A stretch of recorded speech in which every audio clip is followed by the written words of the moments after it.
aircraft here, the P-47 Thunderbolt. Which was the best U.S. fighter in World War II? Army Air Corps fighter. Let's. Look, here's the Mustang, and there's the Thunderbolt.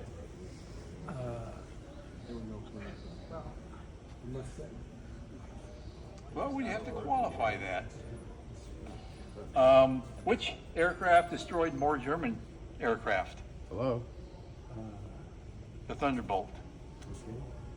The Thunderbolt, let me get my numbers here, during the war, if you can get your head around these numbers, destroyed 68,000 trucks, 9,000 locomotives, 86,000 rolling stock, and 7,000 aircraft. Now the Mustang was a little bit faster, it was a little more maneuverable, but the two leading U.S. aces in the European theater, Gabreski and Johnson, with the 56 fighter group, both flew the 47. The 47 had more aces, the 56 did, than any Mustang group. So if we don't look at the speed, the distance, or the maneuverability, the 47, they considered a flying tank. There's a story of a Second Lieutenant Robert Johnson on one of his first combat missions. Gets in a dogfight with the Germans, the aircraft gets shot up, the engine's smoking, he's going to bail out. He goes to roll the canopy back, he can't.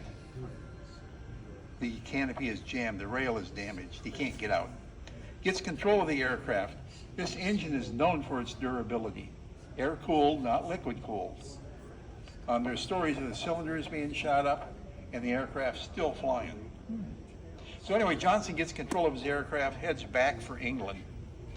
Gets intercepted by the German Focke-Wulf 190, which was called the Butcher Bird. Johnson's shot up, he can't maneuver. He's got armor plate behind him, on the sides and underneath him. The German drops in behind him, starts shooting.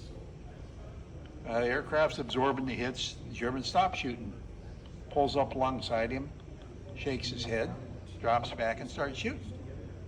Stops shooting, pulls up alongside him, gave him a salute and left. Johnson makes it back to England. They say he got out and counted over 200 holes, and the aircraft was still flying. He went on to become the second leading U.S. ace in the European theater, flying the 47.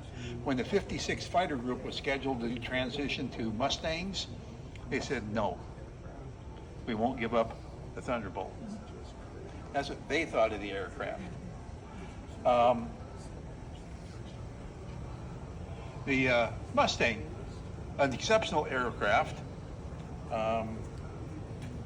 The 47 was originally designed as a high altitude interceptor.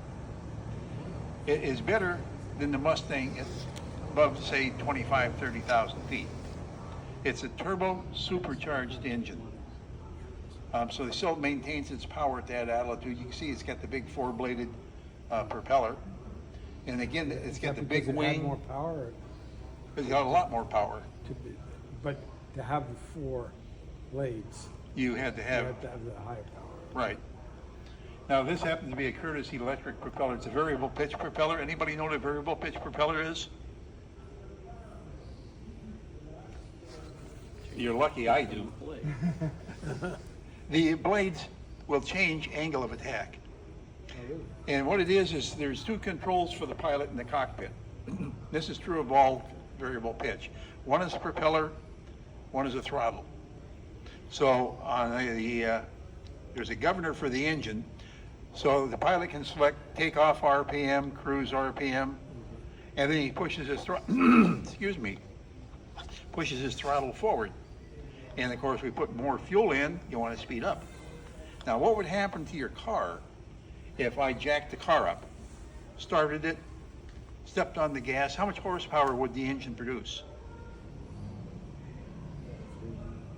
it wouldn't produce any. There's no resistance. Your tires are just spinning. The propeller is the tire of your car. So as the pilot pushes the throttle forward, it programs more fuel into the engine. The engine wants to speed up. There's a governor for the propeller. It senses this and takes a bigger bite of the air to keep the engine at whatever RPM is selected.